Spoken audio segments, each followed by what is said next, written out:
Hello guys, basic से अंग्रेजी पढ़ना सीखें। Learn to read English from basic. Hello guys, past tense के वाक्यों में पोजीशन रखने का अधिकार, ओनरशिप मालिकाना हक, रिलेशनशिप संबंध बनाना व्यक्त करने हेतु हेड का प्रयोग स्ट्रक्चर में किया जाता है। Use of head in conversation subject आएगा, उसके बाद हेड आएगा, फिर नाउन आएगी। आप देखेंगे मेरे पास एक पेन था, आई हैड अ पेन। मेरे पास एक पेन था, मेरे के लिए आई आ गया, आई सब्जेक्ट हो गया, हेड आया और फिर नाउन आया आ पेन। उसके पास एक मकान था, ही हैड अ हाउस। उनके पास एक फार्म हाउस था, they had a farm house. मेरे पिताजी के पास एक कार थी, my father had a car. किसी में मालिकाना हक जम रहा है, हेड का प्रयोग हो रहा है और थी का भी ध्यान रखें। मेरे भाई के पास एक किताब थी, my brother had a book. Suresh के एक बहन थी, सुरेश सब्जेक्ट हो गया, फिर हैड अ सिस्टर। मेरे पास भी एक कंप्यूटर था, मेरे के लिए आई आएगा, आई भी के लिए अल्सो, आई अल्सो। मेरे पास भी I also had a computer. तुम्हारे पास एक घड़ी थी, you had a watch. Sita के पास एक पर्स था, सीता हैड अ पर्स। इसी प्रकार नेक्स्ट पर चलते हैं। सीता के पास एक पर्स था, इसके बाद निशा के पास एक कंप्यूटर था, निशा हैड अ कंप्यूटर। इस स्ट्रक्चर में यदि कोई एडजेक्टिव मीन्स होता है विशेषण, विशेषता बता भी हो तो वह नाउन के पूर्व निम्न स्ट्रक्चर में प्रयोग किया जाता है। Subject plus head, adjective plus noun. Sita के पास एक सुंदर बैग है, Sita had a beautiful bag. मेरे माँ के पास सोने की अंगूठी थी, माय मदर सब्जेक्ट हो गया, हैड अ गोल्डन रिंग। उसके बाल घुंघराले थे, उसके लड़का भी हो सकता है, लड़की भी, तो ही भी आ सकता है, सी भी आ सकता है, ही सी हैड कर्ली हेयर। जो उसके हेयर हैं वो कर्ली हैं, वो इसका जो एडजेक्टिव है वो कर्ली पहले आ गया। तुम्हारे पास बड़ा मकान था, you had a large house. Large है जो हाउस का एडजेक्टिव, लार्ज है वो हाउस से पहले आ गया। उसके पास एक बड़ी कार थी, he had a big car. Ram के पास एक लाल पेन था, Ram had a red pen. Sita के पास काली गाय थी, Sita had a black cow. Rahim के बहुत मित्र थे, रहीम हैड मैनी, बहुत मतलब मैनी फ्रेंड्स। इसी प्रकार नेक्स्ट पे चलते हैं। नेक्स्ट है मेरे पास सफ़ेद कपड़े थे, मेरे पास सफ़ेद कपड़े थे, आई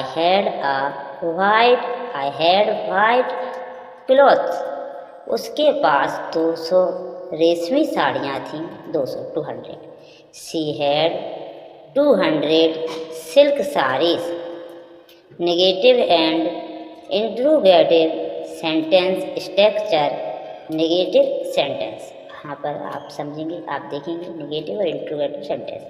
सब्जेक्ट आएगा, हेड आएगा, नेगेटिव होगा तो नॉट आएगा, प्लस नाउन आएगा। इस तरह के सेंटेंस स्ट्रक्चर में वाक्यों को निम्न 3 प्रकार से नेगेटिव बनाया जा सकता है।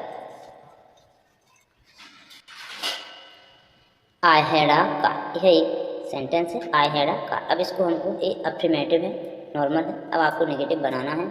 तो जो I had a car, I had no car, एक तो आप ऐसे भी बोल सकते हो I had no car, I had no car है नेगेटिव सेंटेंस हो गया। आई हैड नॉट ये नॉट है वो इसी में लगा दिया। आई हैडेंट बोल देते, आई हैडेंट एनी कार, ये भी नेगेटिव सेंटेंस हो गया। दूसरा I did not, did had की जगह डिड का यूज भी हो सकता है। I did not have any car, जब डिड का यूज होगा तो डिड के बाद हैव का भी यूज होगा। I did not have any car. इसी प्रकार और सेंटेंस देखते हैं। सी हैड 5 काउस, उसके पास 5 काउस हैं। ये आपका अफर्मेटिव सेंटेंस है, इसको नेगेटिव बनाना है। सी हैड नो काउ, उसके पास सी हैड नो काउस, कोई काउस नहीं है। She hadn't any cow, any cow ये भी नेगेटिव सेंटेंस है, यहाँ लग गया आपको सी हैडेंट मतलब not, she had not any cow. She did not, not को शॉर्ट में नॉट को ओ नहीं बनाएंगे, एन बना दिया, ये लगाकर टी लगा देंगे। She did not, she don't ऐसे बोलते, she didn't have any cow, negative sentence. इस प्रकार आप तीन प्रकार से आप नेगेटिव सेंटेंस बोल सकते हो। नेगेटिव एवं इंट्रोगेटिव वाक्यों में जब डिड का प्रयोग किया जाता है, चाहे वो इंट्रोगेटिव वाक्य हो या नेगेटिव वाक्य हो, जब उसमें डिड का प्रयोग किया जाता है तब हेड के स्थान पर हेड नहीं आएगा, डिड के बाद नॉट आएगा, उसके बाद हैव का प्रयोग किया जाता है। इंट्रोगेटिव सेंटेंस, अब यहाँ पर हम इंट्रोगेटिव सेंटेंस को देखेंगे।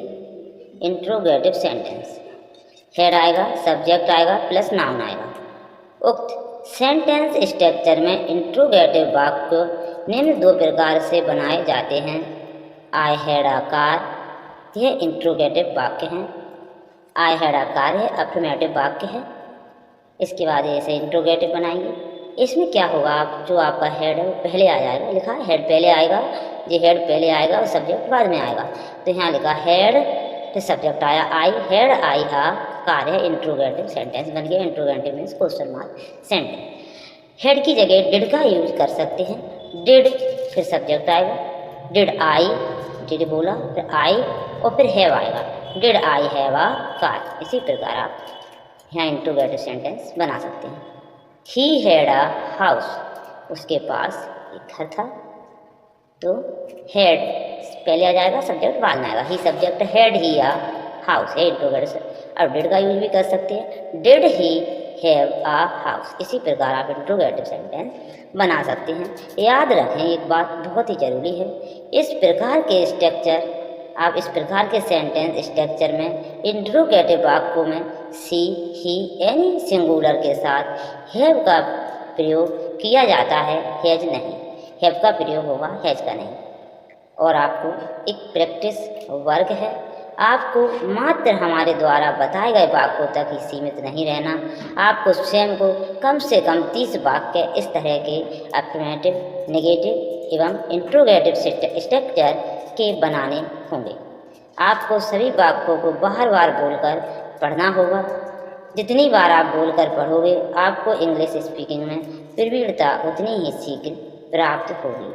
वीडियो देखने के लिए थैंक यू। अंग्रेजी सीखने के लिए बार बार रीड करें, बार बार रीड करने से राइट भी करें, रीड करें, यह वर्ड आपको लर्न होंगे, यह वर्ब लर्न होंगी और आप इंग्लिश पढ़ना सीख जाओगे। हिंदी से इंग्लिश सीखें, हिंदी से इंग्लिश जल्दी सीख जाएंगे। हिंदी हमारी मातृभाषा है। वीडियो देखने के लिए थैंक यू। चैनल को सब्सक्राइब करें, लाइक करें।